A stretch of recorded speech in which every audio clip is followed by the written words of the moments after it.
So mga kababayan, mga kabanat, panoorin natin itong video na diniscuss ni Professor Antonio Contreras. Patungkol pa rin ito sa issue ni na President Duterte, Sara Duterte.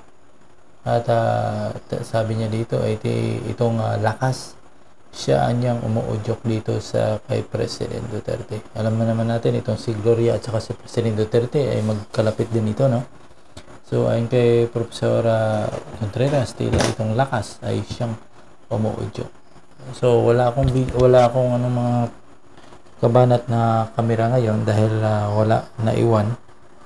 So ipakita ko lang sa inyo itong diniscuss ni Professor Contreras. Napakaganda ito mga kabanat. Hindi ko rin ito napanood pa. Diniretso ko lang ito record kasi wala din akong downloader. So re-record ko lang ito ang kanyang discussion. So panoorin natin itong sabay-sabay. Kay Sara Duterte. Of course, may mga usap-usap na kasi na maliban kay Sara Duterte, pinipressure ng lakas ng PDP Laban si Bongo at si Pangulong Duterte.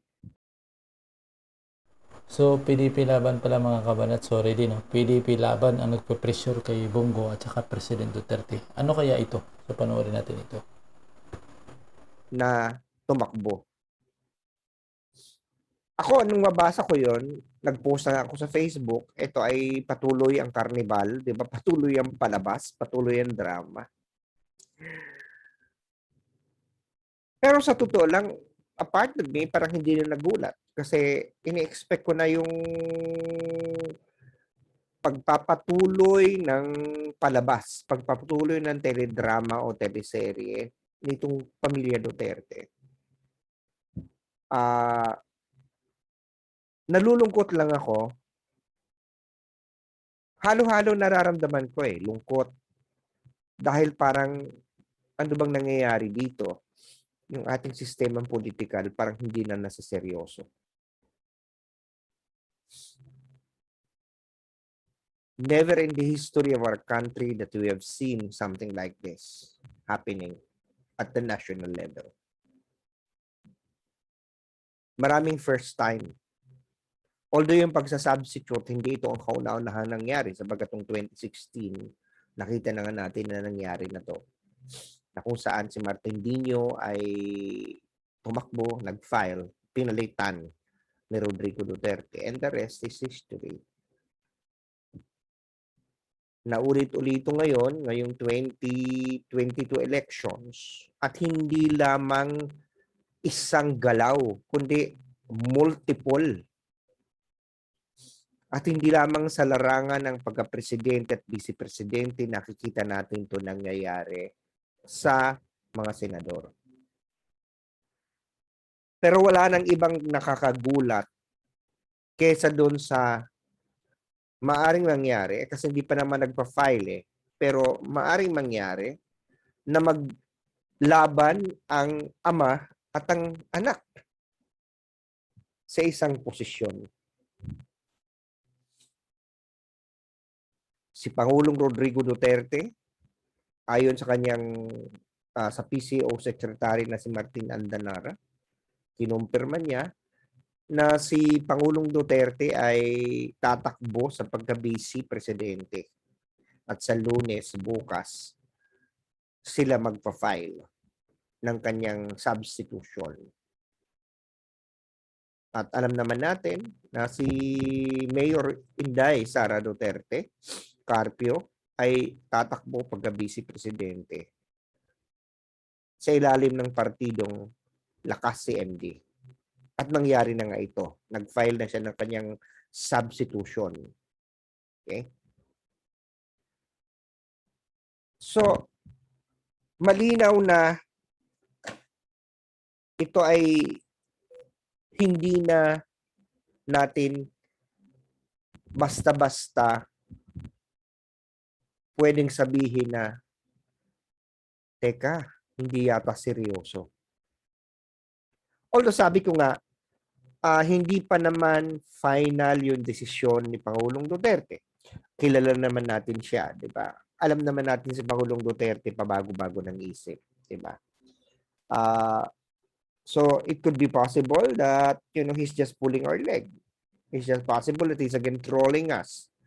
It's possible that he's again fooling us. It's possible that he's again lying. Na-drama na lang niya yan. At hindi na nakakapanibago yan. Maraming beses niya nang ginawa yan sa atin. Hindi ba? So pwedeng mangyari yan na sa Lunes, bukas, hintayin natin, walang mangyayaring pagpa-file. Pero andun din yung posibilidad na maaaring seryosohin niya yung sinabi niya at talagang magpa-file. So andito na tayo sa isang sitwasyon na hindi lamang si Sara Duterte nag-substitute, si Bongo nag-withdraw pagka vice presidente ang kinatakbuhan, nag-substitute sa pagka-presidente. At hindi naman si Bato de la Rosa ang kanyang pinalitan kasi ibang partido niya eh. Okay? Hindi naman siya nag-substitute sa lakas sa PDP Laban under PDP Laban, ibang partido niya. Si Pangulong Duterte, malinaw na mukhang baka Pagkaalam ko si Batong pinalitan ni ni Senator Bongo eh. Hindi, pagkakaalam ko si Bato PDP Laban eh. Diba? But si Bongo PDP Laban. Sa pagkakaalam ko lang ang pinalitan ni Senador Bongo ay si Bato de la Rosa bilang presidente. Yun ang pagkakaalam ko. Yun naman ang nilabas ng mainstream media. So tuloy ko na ito mga kabanat. Mag-substitute din kay Bongo, pero baka hindi natin alam, under ba ng PDP Laban o under nung partido na ni Bongo. So, of course, ang nakakatawa dito, parang nung time na si Bongo nagpapaalam na, parang nagsaswan song na siya, parang sabi ko nga, drama lang ba yun? Na siya ay parang halos mangiyak-ngiyak na sa kanyang pag-speech na namaalam na siya yung pala lilipat lang ng partido at lilipat lang sa magiging presidente. So bakit siya namamaalam? Di ba? Tayo ba talaga ipinaglalaroan na lang nitong pamilyang ito? Nitong kampong to na parang ano tayo? Parang it's almost like my feeling, kaya walang nararamdaman ko is dahil yung ginagago na lang ba tayo nito mga to? Ginagawa tayong tanga. So andun yung galit, pero andun yung lungkot na ano bang nangyari sa bansa natin, ba't naging ganito? Ba't parang naging ganito yung sistema natin na para bagang halos bastusan na eh. Di ba? Maraming nadidiminish dito eh. Paulit-ulit kong sasabihin yung rule, yung substitution rule, parang yung diwa noon. Of course, andun pa rin lagi sinasabi ko, wala na, hindi naman ito bawal, andyan naman sa mata. Sabi nga ng isang COMELEC official, matagal na to, 1980s pa yata itong ganitong provision na may substitution. Okay? Matagal na to. So, ando na ako eh. Pero yung spirit nito, ito ay hindi dinisign para maging strategiya sa politika. Ito ay dinisign para remedyo pag mayroong nangyayaring hindi inaasahan, katulad ng may namatay na kandidato o kaya may na-disqualify. So therefore, kung titingnan mo, ganun kasi ako mag-interpret eh. Pag yung dalawang yun ang ipapantay mo, di dapat yung pag-withdraw, hindi frivolous. Hindi basta na lang gusto nila mag-withdraw o kaya hindi dapat ito a priori pinaplano. Na parang minsan naisip ko, strategiya lang siguro ito nitong pamilyang ito. Diba? Ang isa pang nadidiminish nila yung konsepto ng political party. Na parang napakadali na lang magpalit ng partido ngayon, di ba? Lalong pinahina ng pagkilos ng mga ito ang katatagan ng konsepto ng partido politikal na sa isang demokrasya ay siyang haligi, isa sa mga haligi ang political party. Sapagkat yan yung parang, kung titingnan natin yung demokrasya parang isang supermarket o isang mall, ang partido, yan yung nagbibenta ng produkto, yan yung nagbibenta ng politiko. Sila yung may brand. Aggregator sila ng public interest. At tuloy, ang nangyayari, maging tayo nalilito na. Maging yung taong bayan nawawala na ng respeto o pag-unawa sa batas. Ang katulad na lang yung halimbawa, yung konsepto ng substitusyon dahil nga napapauso na, nalilimutan na yung na mga tao na meron yang role na hindi lang basta-basta mag-substitute. Parang katulad ng ngayon, meron sa akin nag-PM na baka daw ang mangyari Duterte pa rin. Presidente si Sara, Vice Presidente si Digong, na maaaring magbago na naman ng isip si Sara Duterte. Di ba? Na may papalitan siya.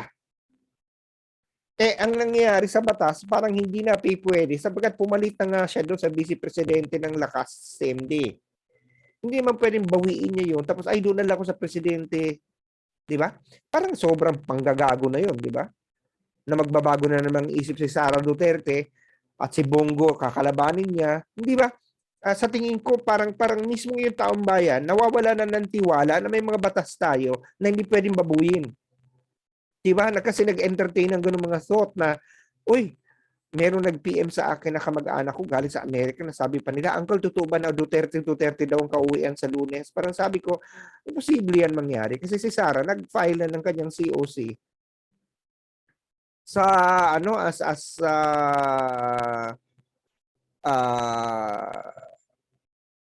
pagka vice presidente. Meron na siyang certificate of candidacy na ninominate na siya ng political party na lakas si MD. Diba? Hindi naman sobrang na ngayon. Although, ewan ko, posible siguro kung ipupush.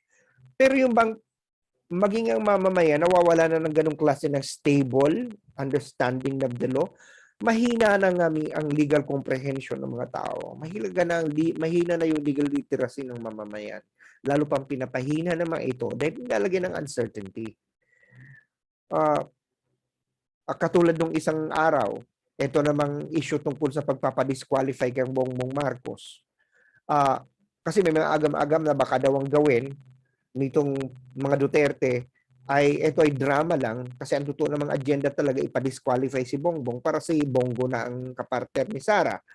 'Di ba? Pwede naman ganyan ang mangyari na ito ay parang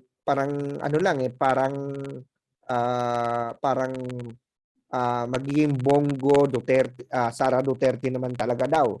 Si Rodrigo Duterte ay hindi naman, nakakaupo lang siya. Upo lang siya pero later on, hindi naman talaga sa seryoso sa pagkandidato. Parang panggulo lang, parang ganon. At ang gagawin nilang agenda nila ay ipa-disqualify si Bongbong Marcos. Ito naman kasi galing naman to sa mga drama din ng Lenny Camp. Na alam naman natin na wala nang basihan yung pagpapakansela ng COC ni Bongbong Marcos. Ito naman kasi na-amplify ito dahil mismo si Justice Carpio, mismo si Edsel Lagman, mga abogado, nagsasabi na may basis kasi tax evasion yung kaso ni Bongbong. Ang nadesisyonan nga ng Court of Appeal sa hindi tax evasion, non-filing of income tax return lang at ilang beses ko ba uulit-ulitin na pag may withholding tax na hindi ka na nag-avoid ng tax, bayad ka eh. Ibinawas na yan sa sahod mo. So, ang hindi mo lang nagawa, nag-file ng ITR at ang sabi nga ng Korte Suprema, ang file ng ITR, hindi yan crime of moral turpitude. So, walang moral turpitude at hindi siya nakulong ng 18 buwan pataas. So, ano ngayon ang ground ng disqualification? Pwede mang gawin ng COMELEC na, nagkamali ang Court of Appeals dyan, ito ang aming judgment, wala pong kapangyarihan ng COMELEC para i-invalidate ang ruling ng Korte. The job of COMELEC is just to ascertain whether there is a ground. Pero para sabihin niya, oo nga pala, hindi pala ITR lang to, tax evasion to, hindi trabaho ng korte ng COMELEC yan. Okay? At in fact, ang aking sapantaha, kahit makaakyat ito sa Korte Suprema, hindi na pwedeng galawin ng Korte Suprema yung desisyon ng Court of Appeals. Kasi hindi naman yun yung question na sa kanila. Yung Court of Appeals rule, naging executory na yun at nakabayad na si Marcos ng pa-fine niya. Nakapagbayad na siya ng multa. Tapos na-serve na yung sentence at may rule tayo na walang double jeopardy. Hindi ka pwedeng litisin uli doon sa same act mo, paulit-ulit, di ba? So, hindi ko alam kung saan nanggagaling na naman tong pakikilusing daw ng mga Duterte, ang kanilang kapangyarihan para ma-influensya ng COMELEC, para ma-disqualify si Bongbong Marcos. The fact that people, even educated people, learned people entertain this, means that there is now this weak trust on the law. Weak trust on political institutions. Mahina na nga ang political literacy. Mahina na ang legal literacy ng mga tao. Ginugulo pa ng mga ganitong pangyayari. Di lalo pang nawawala yung, nadidestabilize yung pundasyon. Lalo pang hindi na nga masyadong malakas ang pagkakaalam at pagkakabisa sa kasaligang batas, sa mga batas, sa politika, sa mga proseso, ay lalo pang pinapahina dahil nga ina-assault ng mga ganitong klase ng mga gawain. So ito nakalulungkot. Yung epekto ng mga nangyari kahapon, yung mga pagpapalit, yung mga withdrawal and substitution, malalim ang nagiging epekto niya. Hindi lamang sa mga politiko, hindi lamang kay Sara Duterte, hindi lamang kay Bongbong Marcos, hindi lamang sa mga kandidato. Ito ay malalim din ang epekto nito sa sistema ng politika sa ating bansa. Malalim ang epekto nito sa kamalayan ng tao. Malalim ang epekto nito sa tiwala ng mga tao sa mga institusyong politikal. Lalo na sa halalan. Kasi nanonormalize na yung isang bagay na hindi naman dapat normal. Kaya nagsusunuran na. Mga senador, nag-withdraw na. Ako nga sa totoo lang, papayag ako na dapat itong mga nag-withdraw may multa eh. Mag-withdraw ka, kailan patunayan mo na in good faith ang pag-withdraw mo. Na may sakit ka na hindi mo na kayang tumakbo. Dahil kung na-realize mo lang na, hindi pala ako pwedeng tumakbo kasi mababa lang ang aking performance sa whatever, sa survey, whatever. O kaya, bigla ko na lang naisip, mabigat pala itong trabaho. So, dapat yung mga yan, kung ikay may ganon, magmulta ka at hindi ka na pwedeng tumakbo sa mga susunod na eleksyon. Kasi hindi mo siniseryoso. Kasi ang magpa-file ng certificate of candidacy, seryoso yan, dapat siniseryoso ng tao. Yan, I would even go to that extent of imposing a fine on people like this. And if possible, even barring them from running maybe in the next election or in the next 2 election cycles para magdala. Para mag-isip-isip talaga na pag-isipan mo muna bago kang mag-file. Kasi pag winidraw mo yan, okay, pwede ka ma-substitutan, pero ikaw mismo hindi ka na pwedeng tumakbo. O sa susunod na election, pwedeng hindi tumakbo kung gusto natin mag-gaan-gaan at bigyan ng at pagmultahin. Pagmultahin yung partido. Okay? Pagbayarin ng mahal para makapag-substitute. Diba? So, yun yung sa tingin ko na dapat nating tingnan. Maliban lang kung namatay o na-disqualify. Pero kung nag-withdraw, yan dapat ang pagmultahin. Yan dapat ang pagbawalang tumakbo sa susunod na eleksyon. Okay? Okay. Of course, pwedeng pag-aralan natin. Dahil importante na protektahan natin ang integridad ng eleksyon at ng demokrasya. Hindi po natin pag-uusapan ngayon mga espesipikong mga epekto nito, mga pagkilos ito, ng mga regulador na to sa mga spesifikong kandidato. Yan pa pag-uusapan natin sa mga susunod na araw. Pero dyan muna tayo. Gusto ko lang sabihin sa inyo na itong nangyayaring ito ngayon, may malalim na epekto to sa ating politika, sa tiwala ng mga tao, sa politika, sa mga institusyong politikal. O sige po,